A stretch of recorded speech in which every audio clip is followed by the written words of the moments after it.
Long before Dipper and Mabel ever set foot in Gravity Falls, something ancient already had its eyes on their dimension.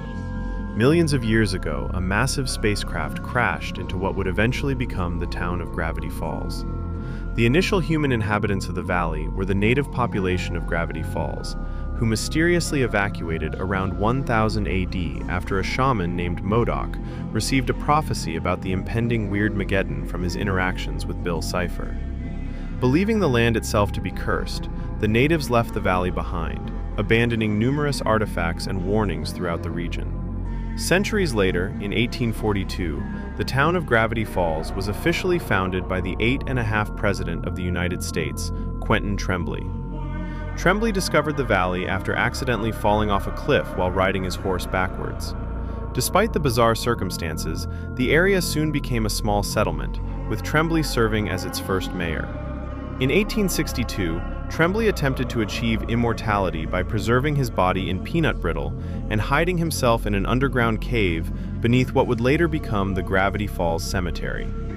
In response to this situation, the government swiftly implemented the Northwest cover-up, erasing Tremblay's existence from history and substituting his identity as the town's founder and mayor with that of Nathaniel Northwest, a local individual who had risen to celebrity status. Northwest was also presented as the true founder of Gravity Falls to hide Tremblay's bizarre story from the public. Decades later, in the 1940s or 1950s, twin brothers Stanley and Stanford Pines were born in Glass Shard Beach, New Jersey. Growing up together, the two brothers dreamed of one day becoming full-time adventurers and exploring the world. We'll hunt for treasure, get all the girls, and be an unstoppable team of adventurers. You really mean it? High six. However, as they grew older, their talents began to differ. Stanford developed extraordinary intelligence and a passion for science, while Stanley relied more on his physical strength and street smarts. During their senior year of high school, both brothers were called into the principal's office after Stanford's science project caught the attention of West Coast Tech, a prestigious university located across the country. Ford was thrilled at the opportunity, but Stanley struggled with the news, feeling that their childhood dream of adventuring together was beginning to fall apart.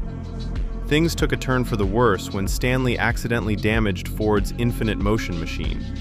When a bag of toffee peanuts was discovered near the project's display, Ford assumed Stan had sabotaged it intentionally. This misunderstanding created a massive rift between the twins. Believing Stanley had ruined Ford's chance at success and the potential millions his inventions could have earned, their father disowned Stan and forced him to leave home.